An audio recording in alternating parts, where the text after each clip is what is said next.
Super trending part time లేదా full time business opportunities కోసం చూస్తున్నారా? అయితే ఎప్పటికీ డిమాండ్ తగ్గని 25 print on demand business ideas, return gifting, corporate gifting, T-shirt printing, personalised gifting and మరెన్నో attractive business options పాటు practical training. పూర్తి వివరాలకు సంప్రదించండి 7981100758. మేము ప్రజెంట్ చిన్నకాకాని అండి, హైలాండ్ రోడ్ లో ఉంటాం. సార్ ఎలా ఉంది సార్ కూటమి వచ్చి 6 నెలలు అవుతుంది. ఈ 6 నెలల్లో కూటమి పాలన ఎలా ఉంది?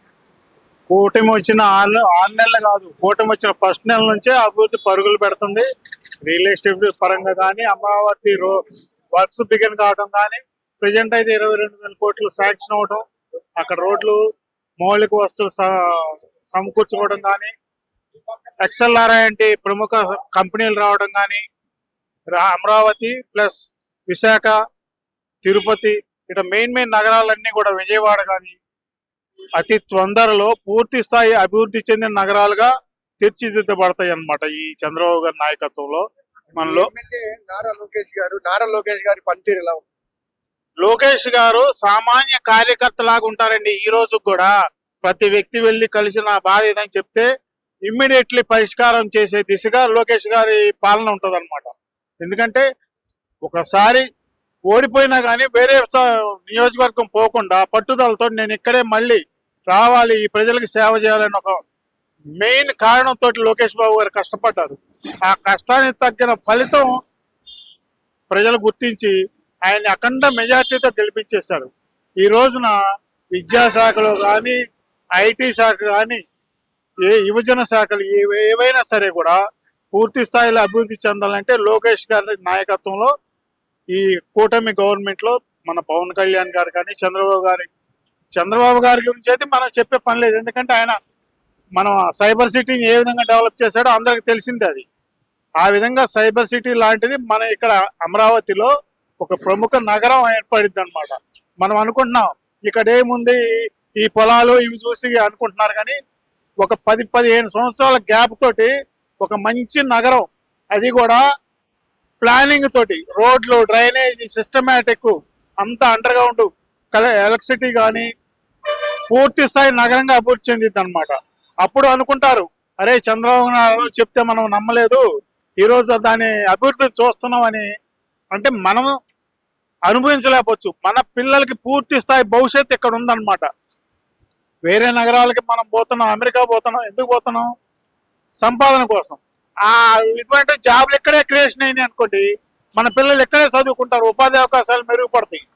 అది ముఖ్యంగా మనకు కావాల్సింది, అభివృద్ధి చెందాలి, మన పిల్లలకి అవకాశాలు మెరుగుపడాలి, భవిష్యత్ తరాలకు ఇది ఒక మంచి రాజధాని కావాలి. ఈ ప్రభుత్వం అందుకు తగినటువంటి చర్యలు తీసుకుంటుంది. దానికి సంబంధించి కేంద్ర ప్రభుత్వం, మోదీ గారి గవర్నమెంట్ కూడా సహకరిస్తుంది. అతి తొందరలోనే మోదీ గారు 2-3 గుడ్ న్యూస్లు చెప్పే అవకాశం, అది కూడా మెయిన్ మన అమరావతికి 2-3 మంచి గుడ్ న్యూస్లు ఉన్నాయి, ప్రజెంట్ లో ట్రాక్ లో ఉన్నాయి. ఒక 4-5 నెలల్లోనే ఆ 3 గుడ్ న్యూస్లు కూడా మనం లోకేష్ గారు, చంద్రబాబు నాయుడు గారు, మరి పవన్ కళ్యాణ్ నాయకత్వంలో 3 మంచి న్యూస్లు విని ఈ యొక్క అమరావతికి విపరీతమైనటువంటి పెట్టుబడులు తరలి వచ్చే అవకాశం ఉంది. ప్రజెంట్ మనం చూస్తున్నాం, హైదరాబాద్ ఇప్పటికే రియల్ ఎస్టేట్ పడకేసింది. ప్రజెంట్ మనకంతా అమరావతి మీద ఫోకస్ పెట్టారు. ప్రజెంట్ రియల్ ఎస్టేట్ వాళ్ళంతా కూడా అమరావతిని చూస్తున్నారనమాట. ఎందుకంటే ఇక్కడ అభివృద్ధికి ఛాన్స్ ఎక్కువ ఉంది. మనం ఆంధ్రప్రదేశ్ రాజధానికి తరలి వెళ్ళాలనే ఆలోచన బెంగళూరు, హైదరాబాద్ బిల్డర్స్ కూడా ఇవాళ చేస్తున్నారంటే దానికి కారణం ఏంటంటే వాళ్ళ కాన్ఫిడెన్స్ మొదలైంది. ఇప్పుడు 19 నుంచి 24 వరకు వాళ్ళ ప్రతి ఒక్కరిలో కాన్ఫిడెన్స్ చచ్చిపోయింది. కానీ ఇప్పుడు అట్లా కాదు, పూర్తి స్థాయి కాన్ఫిడెన్స్ తో ఉన్నారనమాట ప్రతి ఒక్కళ్ళు కూడా. ఇది అభివృద్ధి చెందే నగరం, ఇక్కడ మనం ఇన్వెస్ట్మెంట్ చేయాలి, దీన్ని డెవలప్ చేసుకోవాలి అనే ఆలోచనతో ప్రతి ఒక్కళ్ళు పనిచేస్తున్నారు. దానికి తగ్గట్టుగానే కేంద్ర ప్రభుత్వ పూర్తి సహాయ సహకారాలు మనకు ఉన్నాయి. ఇవాళ చంద్రబాబు నాయుడు గారు కేంద్రంలో కీలక భూమికి పోషిస్తున్నారు. అటువంటప్పుడు మోదీ గారు కూడా ఎంత ఇంపార్టెన్స్ ఇస్తున్నారో మీకు ఆల్రెడీ మొన్న బాంబే వెళ్ళినప్పుడు కానీ, హర్యానా గవర్నమెంట్ ఫామ్ అయినప్పుడు వెళ్ళినప్పుడు కానీ మీరు చూసే ఉంటారు. చంద్రబాబు నాయుడు గారు ఇవాళ నంబర్ 1 పొజిషన్ లో ఉన్నారు మోడీ గారి తర్వాత. కాబట్టి మనకి నిధుల పరంగా ఎటువంటి ఇబ్బంది ఉండదు, అభివృద్ధి పరంగా ముందుకు తీసుకెళ్లే అవకాశాలు చాలా బాగున్నాయి. పవన్ కళ్యాణ్ గారి పాత్ర ఎలా ఉంది? పవన్ కళ్యాణ్ గారు ఒక డైనమిక్ లీడర్ అండి. ఆయన చెప్పినప్పుడు ఈ జనవాళ్ళందరూ ఏమన్నారు, ఆయనకేం తెలియదు, ఈయన రాజకీయాలు పనికిరాడన్నారు. కానీ అటువంటి వ్యక్తి చంద్రబాబు నాయుడు గారికి మద్దతు ఇచ్చి మోడీ గారిని కలిపేసి కూటమి గవర్నమెంట్ ఫామ్ అవడానికి ప్రధాన భూమిక పోషించాడు. ఇవాళ గవర్నమెంట్ లో కూడా పంచాయతీ శాఖని పరుగులు పెట్టిస్తున్నాడు. నిధులు తేవటం కానీ, కార్యక్రమాలు గ్రామ సభలు ఏర్పాటు చేయడం కానీ, ఇటువంటి ముఖ్య కార్యక్రమాలన్నీ పవన్ కళ్యాణ్ గారు తీసుకుంటున్నారు. పంచాయతీరాజ్ శాఖ అంటే పల్లెటూళ్ళలో మనకు దేశానికి వెన్నుముక లాంటి అటువంటి పల్లెటూళ్ళలో నీటి వసతి ఇప్పుడు ప్రజెంట్ కార్యక్రమం తీసుకున్నారు తాగునీటి వసతి గురించి, జల్ జీవన్ మిషన్. అది ఎంత ఎంత ముఖ్యమైనదంటే ప్రతి వ్యక్తికి తాగడానికి నీళ్ళనే చాలా ముఖ్యం. అది కూడా ఏంటి, సురక్షితమైన మంచినీళ్లు కావాలి. ఆ స్కీమ్ కేంద్ర గవర్నమెంట్ ఇవ్వడానికి రెడీ ఉన్నా కానీ దాన్ని అమలుపరిచే వ్యక్తి లేక ఇన్ని రోజులు అది కుంటుపడింది. కానీ మేమున్నాం, మేము దీన్ని సమర్థవంతంగా పనిచేస్తాం. ఈ ప్రజలకి తాగునీళ్లు ముఖ్యమైన భూమిక పోషిస్తుంది.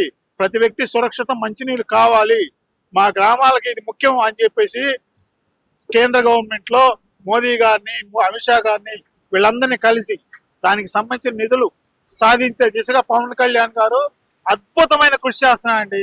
దాంట్లో ఏ ఒక్క వ్యక్తి కూడా ఆయన్ని ఏలెత్తి చూపించే అవకాశం లేదు.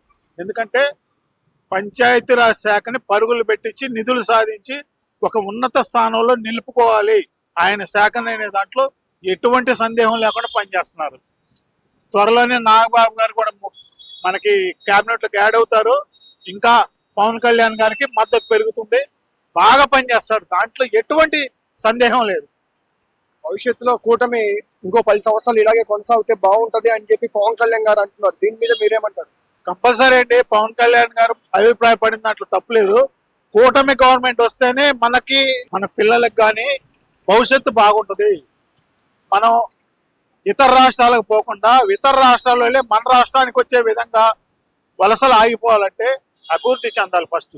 ఈ అభివృద్ధి అనేది పల్లెటూర్లు కానీ పట్టణాలు కానీ అన్ని విధాలుగా చేయాలి. ఒక పల్లెటూరులో చేస్తే కాదు, ఒక పట్టణాల్లో చేస్తే కాదు, ప్యారలల్ గా జరగాలన్నమాట అభివృద్ధి. అప్పుడే మనం ఆంధ్ర రాష్ట్రం అనేది ఇండియా పట్టణంలో నెంబర్ 1 స్థానానికి చేరుకునే అవకాశం అతి తొందరలోనే మనం చూస్తాం.